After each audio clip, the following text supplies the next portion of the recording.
Hai adik-adik, kembali lagi dengan Kak Rina di online Class 101. Kali ini kita akan belajar Bahasa Indonesia untuk kelas 2 tema 8. Di subtema 2, menjaga keselamatan di rumah. Di pembelajaran 3 kali ini kita akan belajar penggunaan tanda titik pada kalimat. Ini ada di halaman 69 sampai dengan 71. Yuk dukung terus channel Kak Rina dengan cara mensubscribe, klik loncengnya, like, dan share juga. Buat yang udah subscribe, Kak Rina ucapkan terima kasih banyak ya. Tujuan pembelajaran kita yang pertama, dengan mengamati gambar dan teks percakapan, adik-adik dapat membaca kalimat sederhana yang di dalamnya memuat aturan penggunaan tanda titik dengan lafal dan intonasi yang tepat. Yang kedua, dengan tanya jawab, adik-adik dapat menemukan penggunaan tanda titik sesuai aturan pada kalimat yang telah dibaca dengan benar.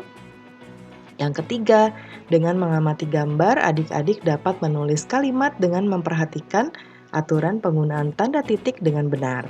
Dan yang terakhir, dengan penugasan, adik-adik dapat membacakan kalimat yang telah ditulis dengan lafal dan intonasi yang tepat. Jangan lupa untuk berdoa dahulu sebelum mulai belajar ya adik-adik.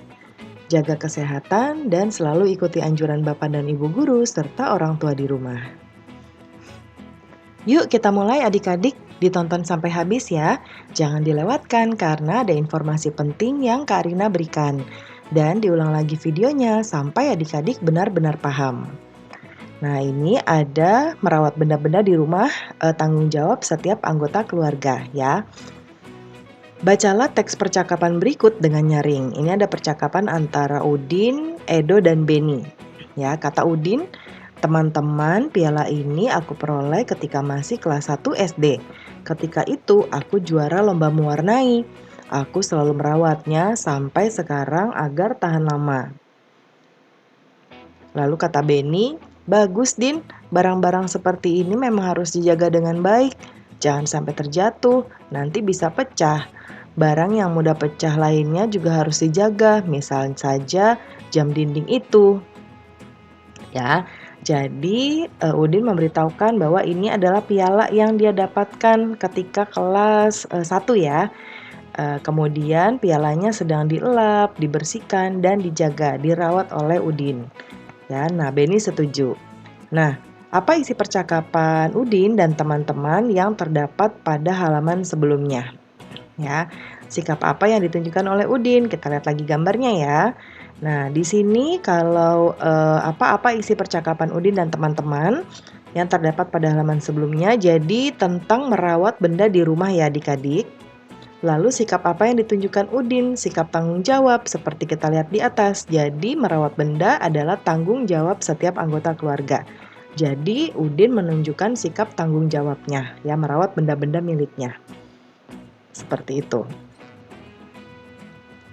Nah, kemudian di sini masih ingatkah kamu aturan penggunaan tanda titik pada kalimat? Bacalah kembali kalimat berikut dengan lafal dan intonasi yang tepat.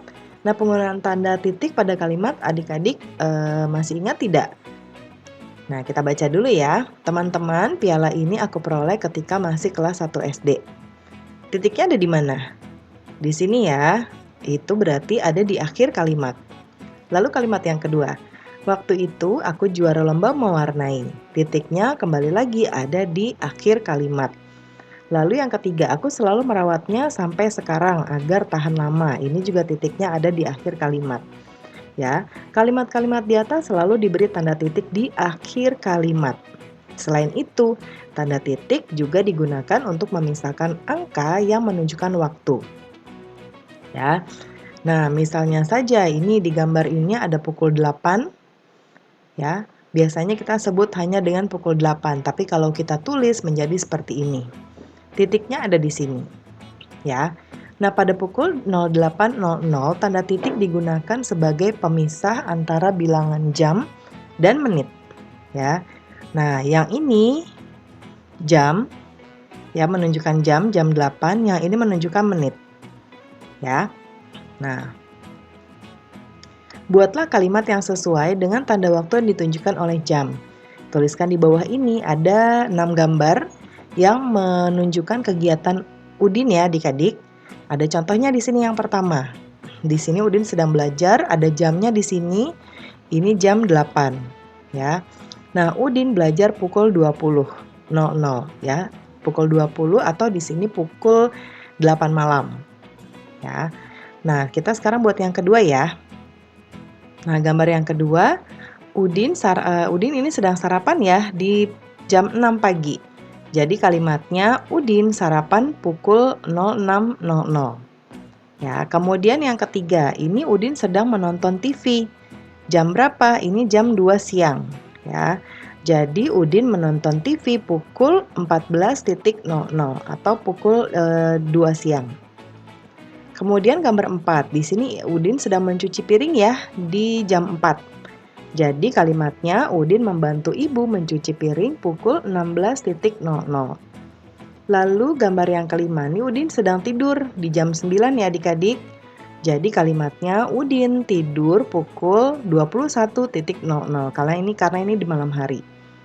Lalu yang terakhir Udin bangunnya jam 5. Ya, jadi kalimatnya Udin bangun pukul 5 ya atau pukul 05.00 atau pukul 5 pagi ya. Nah, sekarang coba bacakan kalimat yang kamu tulis dengan lafal dan intonasi yang tepat.